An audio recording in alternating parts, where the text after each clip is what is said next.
So things have been a bit rocky since the conclusion of The Mandalorian Season 2. Sure, there have been bright spots, and even of the shows heavily debated, many people do like them, but the passion for the Disney Plus shows hasn't been there since Luke, R2, and Grogu closed those doors. But not only do many people feel shows like The Book of Boba Fett and The Mandalorian Season 3 were somewhat of a letdown, but they also feel like it has retroactively hurt prior seasons, especially Season 2. And this has been the case all throughout Star Wars. Many in the mid-2000s felt the prequels diminished the quality of the original trilogy. On the other hand, many feel the Clone Wars enhanced the quality of the prequel trilogy. There were plenty of people who loved The Force Awakens when it came out, but no longer liked it after they saw The Last Jedi. In an ever-growing saga like Star Wars, new stories will always impact how we view older stories. But with the case of The Mandalorian Season 2, it has two direct sequels, The Book of Boba Fett and The Mandalorian Season 3. Many claim that the emotional goodbye of Grogu and Mando no longer holds weight since they were only reunited 1 year later. But this scene is only part of an entire 8-episode season. How does the season hold up? Is it as great as many at the time said it was? Was it always overrated as some people say now? Or is it simply a story that hasn't aged well? With that out of the way, hello everybody and welcome to another video. My name is The Goldman, and today we will discuss The Mandalorian Season 2 all these years later. Season 2 begins in darkness. Mando and Grogu walk out of the shadows to begin their next adventure. The world is real, it's lived in, there are scoundrels, gamblers, pirates, all the types of scum that we've encountered through the Mandalorian's journey. Like the Lone Ranger that he is, he strolls into town, gets the information he needs, and then leaves with his presence having been felt. After looking at the pitfalls of The Mandalorian Season 3, it's important to look at the trap Season 2 avoids. Since television shows are long-form storytelling, writers often feel they have time to develop said plot and characters. While that's certainly true, it's important that you don't let your story meander for too long. If you take too much time to tell your viewers what your story is about, they may check out before things get interesting. It's arguably not until the 5th episode of an 8-episode season where we learn what Season 3 was really about. With Season 2, right after the first scene, we know what the long and short-term goals are. Long-term, Mando needs to bring Grogu to a Jedi. Short-term, he needs to find other Mandalorians to point him in the right direction. Just like that, the story has momentum and our main character has agency. It seems like such a simple thing, but how many times do storytellers have to forget this for it to no longer be simple? Now, outside the simple plot-related goals, is there anything deeper about this season? Season 1 was all about Mando learning the importance of a family, how a child can make a man a significantly better and happier person, and even though there will be struggles along the way, it's always worth fighting for. Mando has spent most of his life as a loner, and Season 1 takes place entirely in a world isolated from the galaxy. He goes from outer world to outer world to outer world to outer world to a space prison. But what happens when Mando leaves the edge of the galaxy and runs into a more civilized society? What happens when Mando realizes that his way of life is a bit outdated, that he's a relic of the past, that in order for both him and Grogu to feel fulfilled, he's going to need to change? Well, this journey takes him back to Tatooine. A pattern starts to emerge with this episode that is prevalent in the first 5 episodes of the season. The Mandalorian wants something, but in order to get what he wants, he must help someone else accomplish their goal first. The Mandalorian has always taken a more episodic approach to its storytelling. Rather than having one story be split into 8 parts, there are 8 individual episodes that tell their own story while tying into a larger one. A major criticism levied towards the Marvel shows is that they feel like 5-hour movies where you can only watch a fifth of it at a time, and you have to wait a week to get the next part. The Mandalorian avoids this for the most part. Each episode has a beginning, middle, and end, its own 40 to 50 minute story. Now, some episodes do this better than others, but Chapter 9 is a prime example of how to do it right.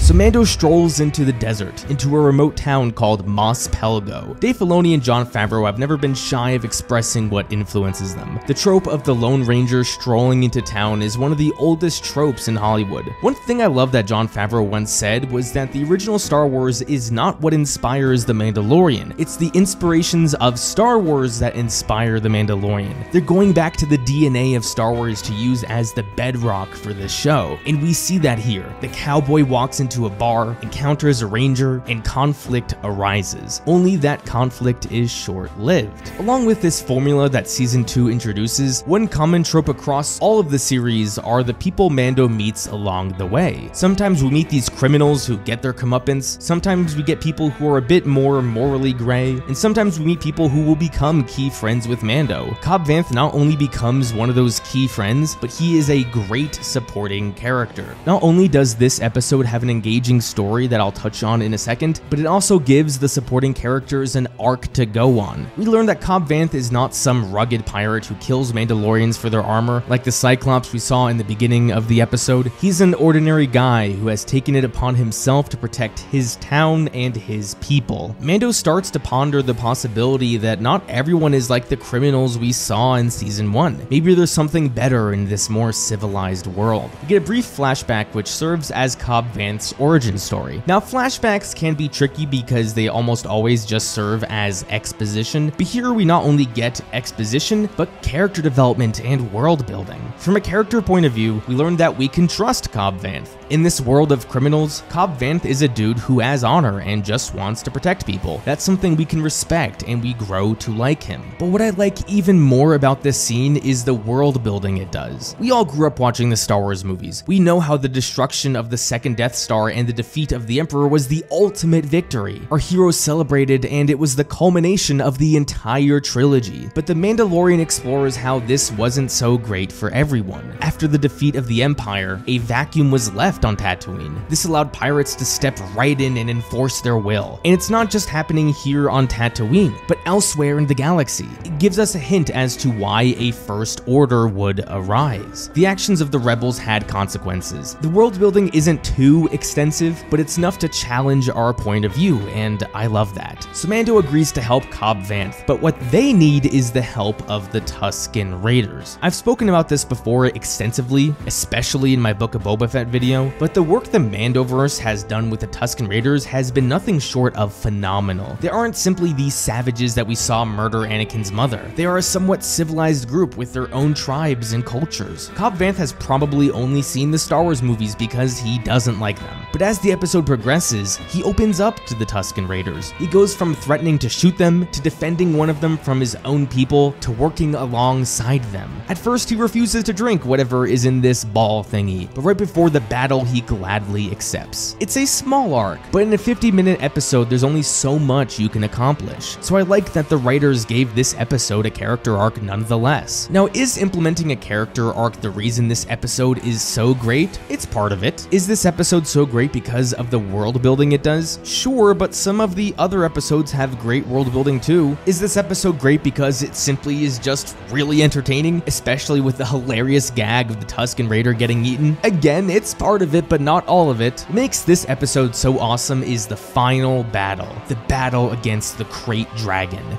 This season has plenty of final conflicts sprinkled throughout. Now, simple action isn't always compelling. Whether it's a scene or a battle or an episode as a whole, they should always follow a similar narrative structure. If you look at some of the best battles in cinema history, they aren't the best battles simply because the action is great. There are small moments of victory and defeat sprinkled about. These contrasting moments of highs and lows is what keeps an audience member invested. If a battle simply has your heroes winning all the time, then there's no stakes and it's not interesting. If a battle involves your characters losing all the time, then there's no hope to the viewer that anything can go right. This battle against the Krayt Dragon is full of highs and lows. If you were to graph out the battle in terms of high and low moments, it would look somewhat like a heartbeat. So let's look at the scene as a whole and see how tension fluctuates. The scene begins with Mando and Cobb Vanth putting all their chess pieces where they need to be. The weapons are placed, the bombs are placed, and the characters are in their proper positions. So right now the point of tension is somewhat low. Not much is going on, so not much tension. They begin to draw out the Krayt Dragon and thus the tension increases. They are able to pull the dragon closer and blow up the bombs. The tension decreases because we think the dragon is dead. However, the dragon is revealed to be alive, so the tension drastically increases. Mando and Cobb Vanth go to attack, we are feeling a little bit more comfortable. They fail, the tension increases again. Mando has a plan that involves him getting eaten, and now the tension is at an all-time high because the life of our protagonist is directly at stake. However, Mando flies out of the dragon and blows it up, putting all the tension way back down because the battle is over. Our heroes have won. The battle only lasts about 6 to 7 minutes, so you're not going to get all these high and low moments that say the Battle of Helm's Deep had. But to wrap up an episode, it functioned beautifully. It should also be noted that this fight was spectacularly filmed. The change of the aspect ratio from 21:9 to 16:9 allows us to see more of what is going on. We get plenty of wide shots that show the geography of the scene, and overall everything was clear and easy to understand from a visual perspective.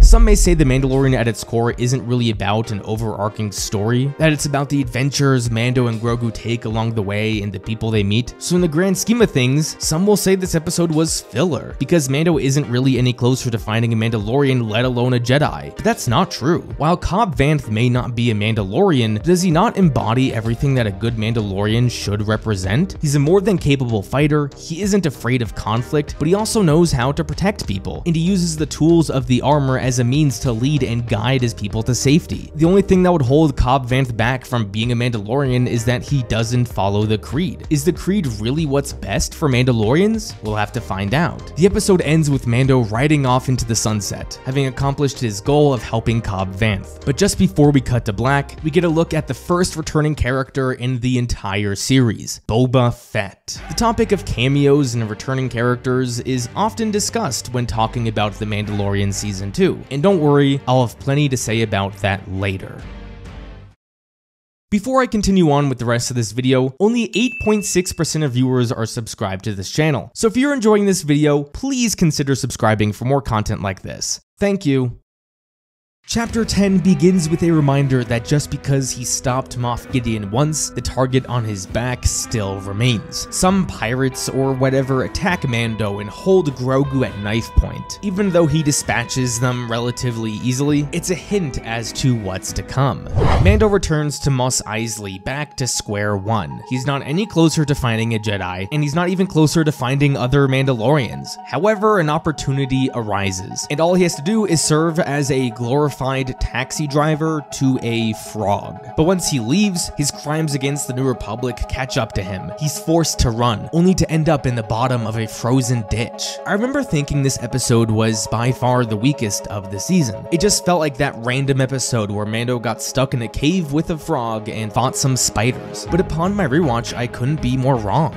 Mando and Frog Lady may seem like two completely different people. One is a skilled warrior and the other is just a mother trying to get back to her husband, but in reality the two are exactly alike. Mando's goal for the season is to bring Grogu to safety, to his own kind. Frog Lady is on a mission to bring her children to safety, to her own kind. Mando, after analyzing all the destruction, tells Frog Lady to go to sleep and they'll try and figure things out in the morning. Unaware of the urgency of Frog Lady, she wakes him up and tells him how this could be the end of her line if her eggs aren't brought to safety in time. After Mando initially rejects, she challenges his honor, telling him she thought the Mandalorian code actually meant something, but now thinks that it's just a story for children. Of course, this strikes a nerve and Mando decides to help. What I love about this episode is that Mando is forced to confront other parents who love their child. Mando loves Grogu, but Frog Lady loves her children too. And what causes the spiders to attack? When Grogu eats one of the eggs. Just like Mando and Frog Lady, the spider just wants to protect her children as well. After a grueling fight between Mando and the hundreds of spiders, they are saved by the New Republic. Mando fears for his arrest, but the New Republic forgives his crimes because of his actions trying to save that one officer. For once, Mando's compassion is coming back to him, because you never know. Sometimes the smallest acts of compassion can change someone else's world. What I love about this episode is that Mando is put through hell and back. A simple trip from A to B resulted in the Razor Crest being put through the ringer. The ship is on its last leg as it flies away at the end of the episode. The Razor Crest is an extension of Mando himself, and it's important to remind ourselves that Mando is technically never in any active danger. If he wanted to live a peaceful life, all he would have to do is give Grogu away. He's clearly exhausted. He gets put through hell and back. He gets his honor and integrity mocked on numerous occasions, but not not once does he ever complain. Just like a true warrior, he always perseveres, moving on to the next challenge at hand. This is the way.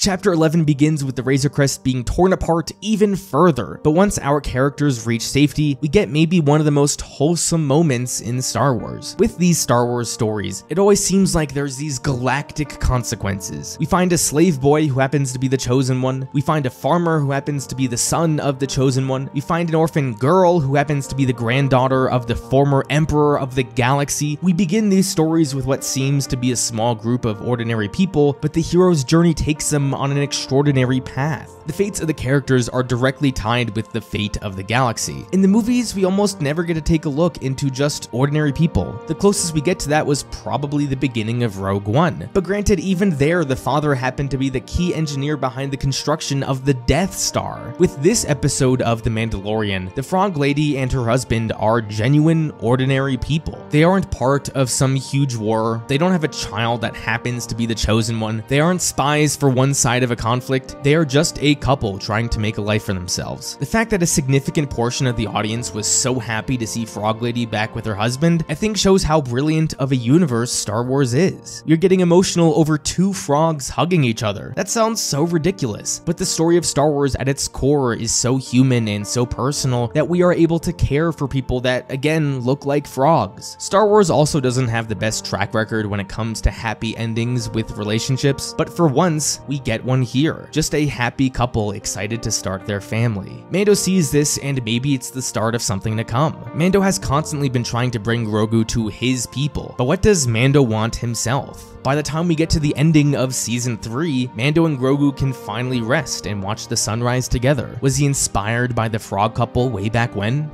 After the frog reunion, Mando's plight continues. While on his journey to find more Mandalorians, he gets attacked, but also saved by the people he was looking for, only for them to not be the people he was looking for. Simply by removing their helmets, these are not Mandalorians. He leaves without even asking them if they have the information on a Jedi. So Mando's creed has clouded his vision yet again. Sure, he is being exposed to the wider universe, but he has not matured with the changing times yet. This season, Mando has fought a dragon, been chased by the New Republic, been attacked by a cluster of spiders, and had his ship torn to pieces, and all it takes is a Mandalorian removing its armor for him to throw it all away. He acknowledges removing your armor as a sin, something Mandalorians should never do. Thankfully, Bo-Katan's Mandalorians return to save Mando, and he agrees to chat with them. In Chapter 9, Mando is able to bring peace between the people of Mos Pelgo and the Tusken Raiders. If he can do that, surely he can make peace with some Mandalorians who are a little different than him. And who knows, maybe one day they will stand together after uniting Mandalore. Whether he accepts them as Mandalorians or not, he undoubtedly needs Bo-Katan's help. The Empire is present on Trask, and together they will team up to fight this remnant. What's fascinating here is the dichotomy between the Mandalorians and the Empire.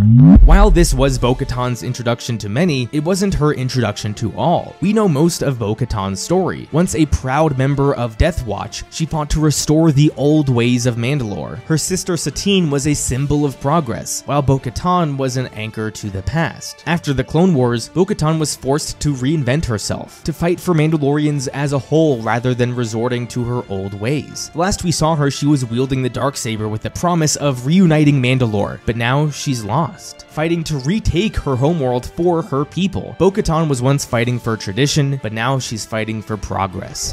The Empire, after Return of the Jedi, is fighting to go back to that order and stability. Long live the Empire is a promise to restore the old ways, the old regime. Mando is now forced to fight alongside a symbol of progress and against an anchor to tradition. Knowingly or not, Mando again is putting himself in a position where his worldview is challenged. When the group fights inside the Imperial ship, there is little to no struggle. In Chapter 9, I spoke about how the Krayt Dragon fight worked because of the contrasting tensions, but here there is little tension. Bo-Katan and her Night Owls dispatch stormtroopers at ease. We saw Mandalorians fight side by side briefly in Chapter 3, but this is really the first time we see them fight together as one unit. This unit, in fact, is so efficient and so coordinated that Mando is often left straggling behind. Mando said to Bo-Katan's face that she is no Mandalorian, but this was maybe the most Mandalorian action sequence we have seen so far in the series. Who is Mando to to say that these aren't Mandalorians. Throughout this entire sequence, there is only one time where they struggle, and when that happens, Mando is the one who puts his life on the line to complete the mission. In a matter of just a dozen minutes, Mando went from rejecting them as Mandalorians to using his body as a shield. Is this a character arc? Maybe, but it's certainly progress. Bo-Katan gives Mando the information he needs, and he leaves with making real progress for the first time this season. When he gets back to Grogu, Grogu looks happy. All season long, Mando is on a quest to do what he thinks is best for Grogu. What Grogu sees here is a happy family. Is this what Grogu truly wants? In the Book of Boba Fett, Luke is the one who asks Grogu this same question, and Grogu chooses family over the Jedi. Now, many of us, including yours truly, didn't like that they were reunited so soon, but were any of us surprised? Ahsoka warned us about the power and dangers of attachment. I find it interesting how Mando is the one who is discovering more about himself as the season progresses, but Grogu this whole time knew what he wanted. In the meantime, Mando and Grogu are off to find this Ahsoka Tano, but first, a pit stop back to a familiar place is needed. Chapter 12 begins with a rather funny scene. This series excels at showing how good of a dad Mando is, but also how bad of a dad he is. This episode is littered with funny moments. People these days seem to want everything to be dark and serious. Now, was showing stormtroopers crashing their speeder bikes unprovoked a bit too much? Maybe, but people forget Star Wars should be fun. I'm not saying Star Wars shouldn't take itself seriously, but it should also be fun. The episode takes us back to Navarro, the location most prominent in Season 1. Back in that season, everything was dark and gritty. People were dirty, people were living underground, but most importantly, the Empire was present. After Mando and company defeated Moff Gideon, Navarro began to thrive. A few minutes ago, I described the Empire as an anchor to change. When we see how Navarro has developed in the past year, it's a physical manifestation of that. But not just physically. Grief Karga was a man offering bounty jobs to Mando in Season 1. Here he is now a magistrate of the city. Cara Dune was a woman who just wanted to retire, but now she has become a marshal and eventually a marshal of the New Republic. Come Season 3, Navarro only continues to grow. So Mando has seen groups of people progress towards mending a hatred for each other, he has seen a woman progress her family, he himself progressed his views of what a Mandalorian is, and now he has seen a town and its people progress more than he could have ever imagined. But it's important to note that Mando isn't just witnessing progress, he is an active participant in planning the roots of change. By defeating the Krayt Dragon, he gave the people of Mos Pelgo a chance to grow free of fear. By delivering Frog Lady to her husband, he has given her family a spark of hope. By helping Bo-Katan, he has given her tools to one day retake Mandalore, something that pays off beautifully. And by removing this Imperial base from Navarro, the people can continue to flourish. The question Mando will have to ask himself is, while he helps other people change, will he change himself? But all that is interrupted after the revelation that Moff Gideon is alive, and is still after the child. Urgency is now added to the story. Mando isn't just on a mission to deliver Grogu to the Jedi, but he needs to do it before the Empire catches up to him. Without a moment to spare, Mando leaves Navarro on his way to the Jedi. If a viewer were to argue that any of the episodes of The Mandalorian were filler, this episode would probably be the strongest candidate for that. While the information this episode provided Mando was crucial, the actual destruction of the base was not. And sure, certain other details needed to happen, like the Razor Crest being marked by an Imperial spy, but that could have been accomplished in Chapter 11, right? Sure, but where Chapter 12 may have lacked narrative importance, it sure as hell delivered in entertainment. The speeder chase here is one of the better action sequences of the season. It's well filmed, it's intense, and it has a beautiful payoff with the Razor Crest returning in tip-top shape. However, 3 years later, some things can only be scoffed at when we learn where it leads to. In this episode, we get hints as to what Moff Gideon is really up to. He is cloning, but what is he cloning? Is he working on a project to create Snoke, which would heavily tie into the sequels and the creation of the First Order? Is this somehow related to resurrecting Palpatine? It turns out that Moff Gideon was just cloning himself, and we never never get to see any of those clones in action because they're all destroyed by the push of a button. Furthermore, we get a rather powerful scene with Cara Dune to conclude the episode. Carson Teva offers Cara Dune a chance to join the New Republic, an offer we see she accepts. Rangers of the New Republic was announced only a few weeks later, but unfortunately, Gina Carano spending too much time on Twitter has robbed us of that. So watching this scene is only a reminder of what could have been. But this wasn't the only hint towards a future series. With the release of Ahsoka on the horizon, let's take a look at her live-action debut. Chapter 13 introduces, or depending on who you are, reintroduces us to Ahsoka Tano. With the village under tyrannical rule, Ahsoka strives to not only free the town, but discover the location of Grand Admiral Thrawn. The Western influence on Star Wars has never been ignored, but just as important is the samurai influence. From the location, to the imagery, to the sword fight, Dave Filoni dug deep into his bag of influences to craft this episode. Ahsoka Tano was, of course, Dave Filoni's child. All the way back in 2008, Ahsoka Tano's introduction to the Star Wars universe didn't go so well. However, as time progressed, we saw this character grow into a woman of her own, one who left the Jedi Order with a future unknown. Throughout the years, we have seen her reappear at different times in her life, and now when we meet her in The Mandalorian, she has the wisdom to give Mando the answers he needs. After attempting to connect with Grogu, she sees how Mando can do so almost effortlessly. The two share maybe the most father-son moment someone can have, playing catch. Mando may want to deliver the child to his kind, as he repeatedly says, but the longer that takes, the stronger their bond grows. And now that he knows the name of the child, he and Grogu only grow closer. Ahsoka Tano, the Padawan of the late great Anakin Skywalker, knows what attachment can do to someone. Love and compassion is a great thing that everyone needs, but to someone who isn't great at handling their emotions, that passion can grow to a fear of loss, and that fear can destroy a person. Ahsoka warns Mando about the fear of loss. Of course, she was talking about Grogu, but could the same thing also apply to Mando? He may not fear the loss of a person per se, but what about losing his creed? Does Mando stick with the traditions of his Mandalorian culture because he fears what he is without it? For the 5th episode in a row, Mando has helped others restore order and progress towards a brighter future, and slowly but surely, he himself is progressing too. Ahsoka gives Mando a new task, to let Grogu make a decision on the Seeing Stone, and off the two go for another adventure.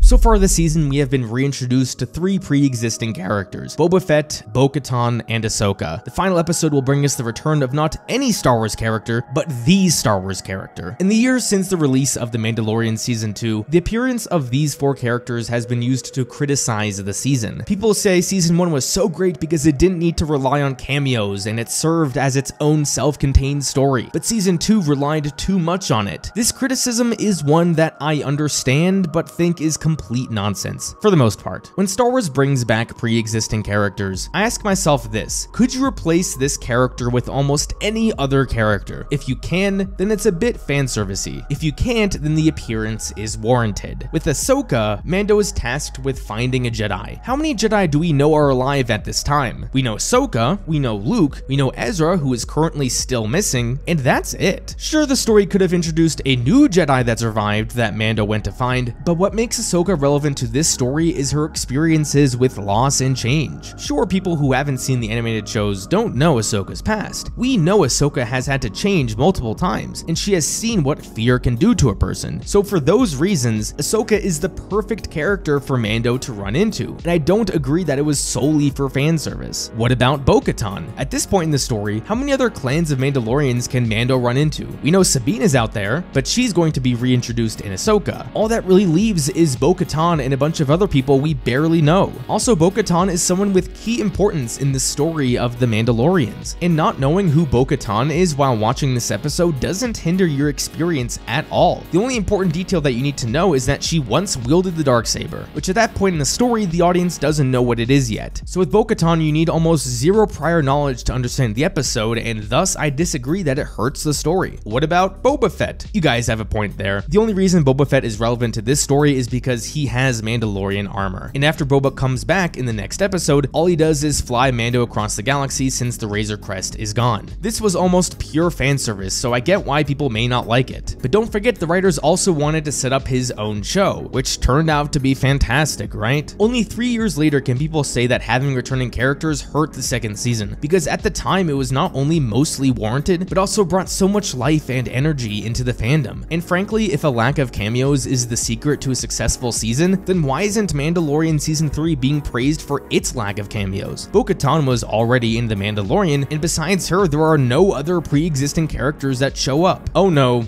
I'm sorry, I forgot about Zeb's 30-second appearance, because wow, that cameo was so important to the story that it ruined the season. Give me a break. I'm often an advocate against pointless fan service, but these appearances are not examples of pointless fan service. But even the stuff that is has some pretty cool moments as well.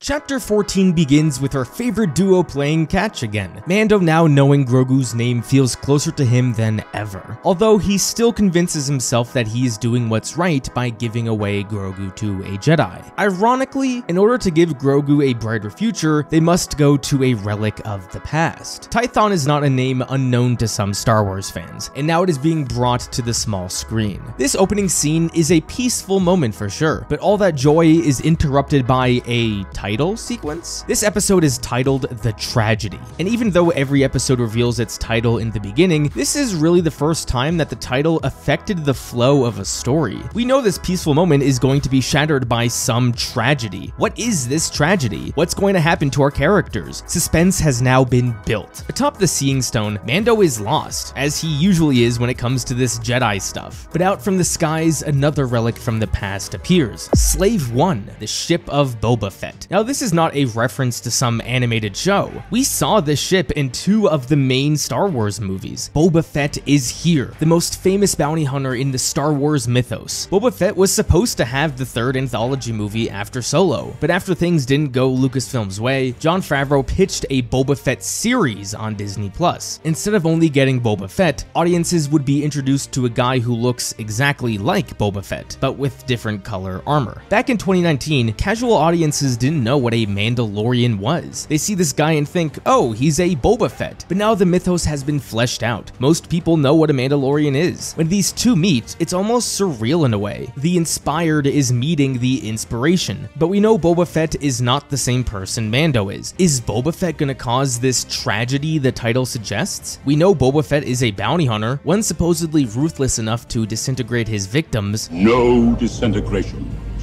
As you wish. It's certainly feasible he's after Grogu too, but this ruthless and cold-blooded bounty hunter no longer exists. We meet a guy who is not hunting a bounty, but he's just looking for his armor. There's a sense of reason in his voice, negotiation. Later on, Boba is revealed to be a man of honor. What happened to this guy? Well, you're gonna go have to watch his show to find out. Fennec Shand is revealed to be alive as well, a relic from the past thought to be gone. Along with her return, we get another relic. The Empire is here, and it is after Grogu. Mando is more of a sharpshooter who thrives with his gadgets and his accuracy with a weapon. Boba Fett is pure brute force. There's nothing clean about the way Boba Fett fights, destroying stormtrooper armor left and right. He is reunited with his armor, and even skeptics like myself can't help but enjoy seeing Boba be the badass we never saw him to be in the movies. But a new threat emerges, the Dark Troopers. These aren't just any droids, these are something else. They take Grogu with ease, and Mando's biggest fear has been realized. He has failed, he has lost, but it doesn't stop there. The Razor Crest, his home since the first episode, has been through hell and back. Ripped apart by Jawas, shot at by starships, and destroyed by spiders, the Razor Crest has been indestructible. Sure, it gets beaten up all the time, but it can't be destroyed, right?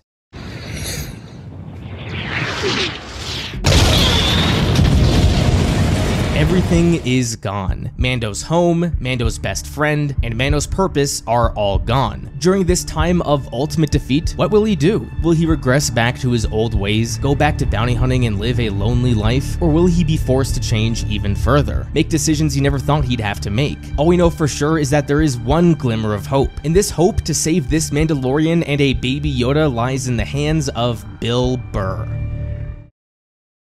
Chapter 15 is titled The Believer. Almost all of the Mandalorian titles are fairly straightforward, no hidden meanings or whatnot, but this title is rather interesting. Most of the episode follows the new duo of Mayfeld and Mando. Everything about Mando's code and what he believes will be put to the test, because if Mayfeld can change as much as he has, then so can Mando. Mayfeld's introduction to the story is very similar to characters we've seen before. The Mandalorian is full of bad people. Because of this, we don't think too much about his backstory and some of the emotional struggles he has been through, but as we learn later on, he has been dealing with trauma. Off the bat, Mayfeld is a likable character. He's funny, he makes references to the other movies, and he's also a skilled shooter. Mayfeld is a former Imperial sharpshooter, something we don't think of much at first, but plays a crucial role in his traumatic past. While he may be fun to watch, we can all agree that in the first episode at least, he's a pretty bad person. The most character-defining scene in the first episode would be the confrontation with the New Republic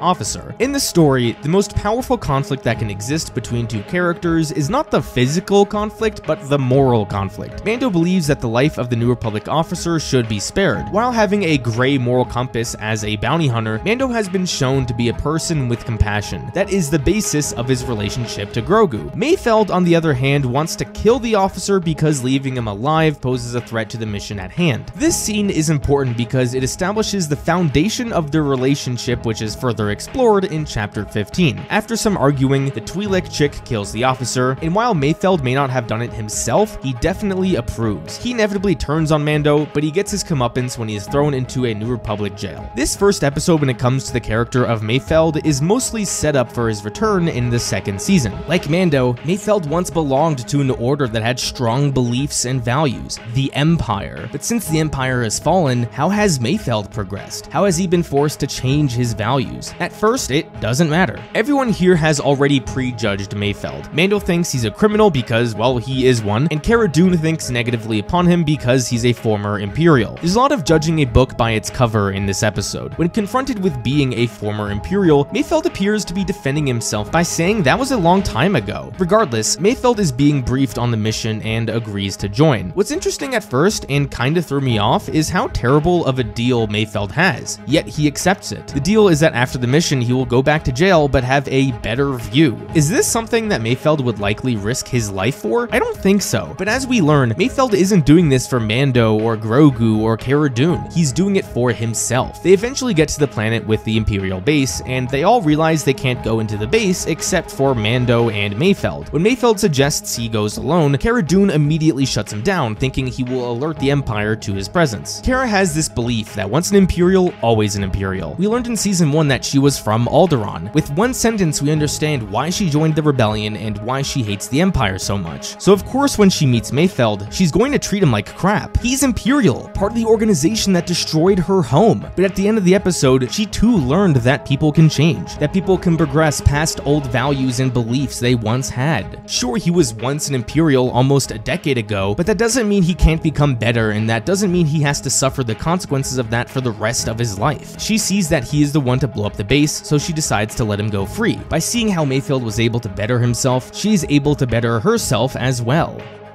Mando and Mayfeld now ride together in an Imperial truck. What Mayfeld says in the sequence is one I surprisingly took to heart. Mayfeld thinks Mando has misjudged him. Sure, Mayfeld served under the Empire, but we saw what the Empire was like. Do you think these people had a choice? He's basically saying just because you fought for a side, that doesn't mean you actually believe in what that side is fighting for. Sometimes people are just desperate to stay alive, desperate to put their next meal on the table. If joining the Empire means Mayfeld could survive in a cruel galaxy, he was going to do it. People don't always have a choice in the paths they take in life. Sure, a lot of times people do, but under an empire, it is not so easy to survive if you're just some ordinary guy. Mayfeld is a survivor, just like Mando, and this comment pisses Mando off at first. But Mayfeld rightfully points out that your code and your morals can change when you get desperate. Mayfeld doesn't specifically mention how his code changed when he was desperate, but it definitely has to do with something he isn't proud of. He's probably aware of the evils of the Empire, but maybe maybe he was so desperate he discarded his morals just to survive. Again, it's easy to judge when you're not the one making tough decisions. He continues to point out the hypocrisy in Mando. Is the code that you can't take your helmet off or that you can't show your face? Cause there is a difference. Mando all season has been put through the ringer. He's gone through hell and back just for this kid. He's tired, he just wants Grogu to be safe, and now he's desperate. Episode after episode, his code is being challenged. He's helped all these people progress to a better and more fulfilling life. Is Mando going to crack under pressure and break his code, or is he going to realize that it's time for him to change if he wants to be fulfilled? What Mayfeld concludes the scene by saying was incredibly important. As far as I'm concerned, if you can get through your day and still sleep at night, you're doing better than most. This is so true. Everyone has their demons they fight and stresses they ease to resolve, but if you're doing all right, that's still probably better than most. So flash forward a dozen minutes or so, Mayfeld and Mando are in the base. In order to get the location of Moff Gideon's ship, they need to scan their face in this console. Mayfeld sees his old Imperial officer and says he can't go in or else he'll be recognized. Is Mayfeld telling the entire truth here? Is his fear that he'll be recognized, or is it that he'll have to face the root of his trauma?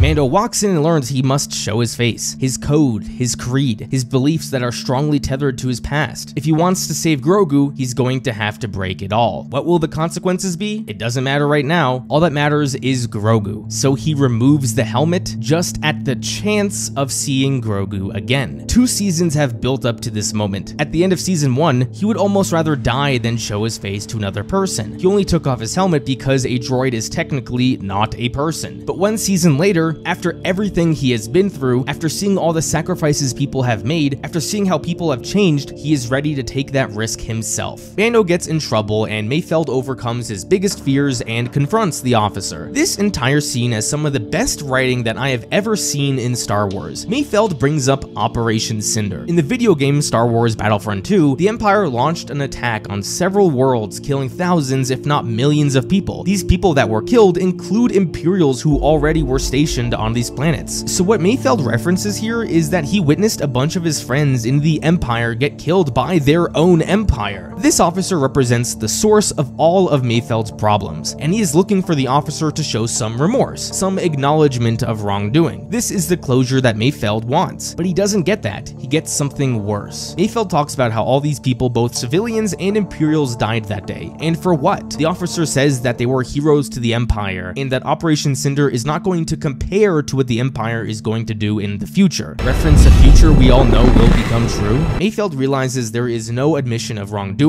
no remorse, and he's going to continue to cause all this pain. And Mayfeld cracks and kills him. Was it technically stupid to kill the officer right there when they could have easily escaped? Probably. But Mayfeld is a human being that experienced trauma, and he acted in a way that was true to his character. Mayfeld turns to hand Mando his helmet back. Mayfeld on numerous occasions has mocked Mando and his code, but here he doesn't make a comment about Mando's face. He just hands the helmet back and looks away. When the time came, Mayfeld respected Mando's wishes, something Mando certainly appreciates. The two escape the base, and Mayfeld makes sure to put the nail in the coffin. He blows up the entire Imperial base, almost as if he's finally come to terms with the past. Remember, we all need to sleep at night. Mayfeld has proven to Mando the importance of progress. Last episode he thought he lost everything, but that wasn't true. He still had his creed, but not anymore. How does that make him feel? More motivated than ever to save Grogu. The episode ends with a promise that the Mandalorian will return.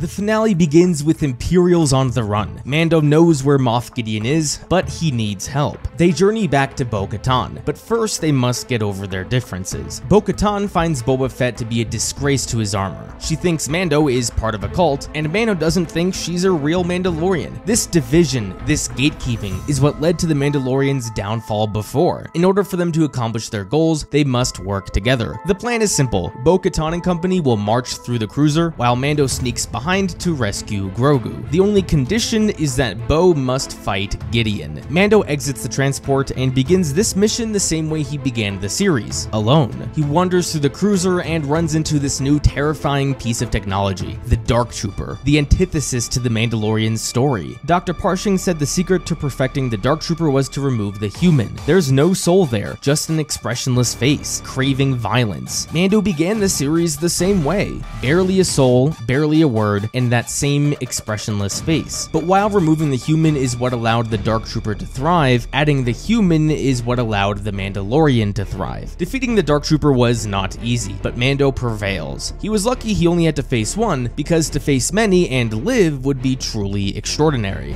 Mando finds Gideon with Grogu and the two begin to fight. We get what is probably the closest we've gotten to a lightsaber fight in The Mandalorian. Mando defeats Gideon, but little does he know that this defeat was Gideon's plan all along. Not since Palpatine in Revenge of the Sith have we seen someone succeed in losing a lightsaber fight. Gideon knows by losing this fight, he will continue to divide the Mandalorians. A new piece of lore is introduced. In order to wield the darksaber, you must win it in combat. By losing to Mando, Gideon has prevented Bo-Katan from earning it herself. Just as he always has, he continues to use the Mandalorians' code and traditions against them. All season we have seen people progress and move past their old ways, but the one who hasn't completely done that yet is Bo-Katan. Tradition still anchors her, and as we learn in Season 3, it destroys her. That issue will have to wait, however, because the Dark Troopers are back. They march through the cruiser, and all hope seems lost. How will our beloved characters escape this time? Well, with a new hope. Luke Skywalker has returned. Who better to enter this story than the man most responsible for leading the galaxy into a new era? The man who destroyed the Death Star and sent a signal to the galaxy that the Empire can be toppled. But more importantly, the man who looked into the mask of one of the most evil men in the galaxy and said, "I will not fight you." The man who risked his life and the rebellion in the hopes that unconditional love and compassion would save his father. And he was right. The son was able to save the father, and just like Luke before him, Grogu has saved his father. The Mandalorian was built on the concept of a bounty hunter, a man who captures or kills individuals for profit, a man who hides his face behind anyone he crosses, a man whose life would change the day he came across a little green alien. After fate brought them together, this Mandalorian has lost so much. He lost his job, he lost his ship, he lost part of his family, he lost his creed, but he gained so much more. Along the road, he made many close friends, people he would trust with his life, eventually being a leader in his people's quest for retaking their homeworld they thought was lost, all because fate brought these two together. But for the time being, Mando must let go. If destiny deems these two belong together, then they will reunite. But the Mandalorian is not about him learning to let go. It's about this warrior who learned to take his armor off. All series we've learned how powerful Beskar armor is, powerful enough to block a lightsaber, the weapon that can cut through almost anything. But the most powerful moment of the series is when he takes the Beskar off. The two share their goodbyes, and Luke takes Grogu on what would be his next great adventure. A great adventure that was kinda short-lived.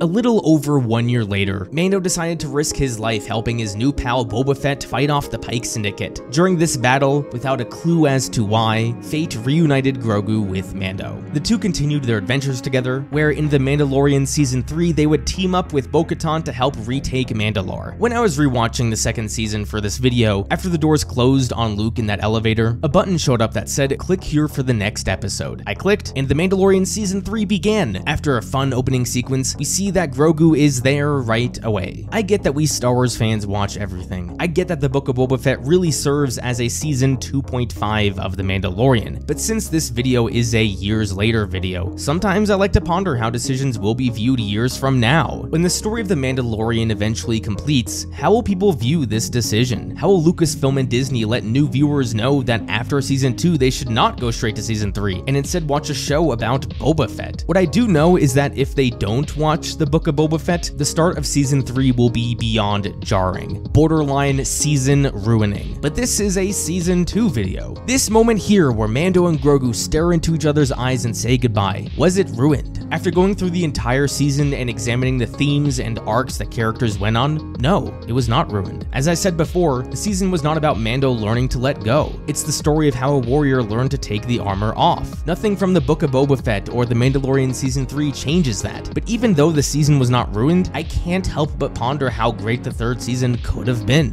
Grogu is largely unimportant to the third season. If you remove him from that story, only a few minor rewrites are needed to make the entire season work. And even without Grogu, the third season, to me at least, is not a thematic progression of season 2. The Mandalorians still continue to follow their old traditions. Mando spends 2 episodes attempting to redeem himself for his actions, and even though the climax of season 2 was Mando taking off his armor, we have yet to see him do it again. A conflict was teased between Mando and Bo-Katan. How was this conflict resolved? Over a technicality. Sure, some things carried over, Navarro continued to thrive and change, and the Mandalorians did learn to come together and fight their greatest enemy, but it wasn't enough. Going into this video, I thought I wouldn't enjoy season 2 as much because of what happens afterwards, but that wasn't the case. Season 2 is still fantastic, including the final episode, but what ended up happening was that I became even more disappointed in season 3. The series is not over, however. Mando is now a contractor for the New Republic. What threats will he face and how does it make him and Grogu change? Only time will tell. But in the meantime, what are your thoughts on The Mandalorian Season 2 3 years later? Let me know down below. Thank you everyone so much for watching another one of my videos. Don't forget to tonight the Claude Squad, and I will see you guys next time.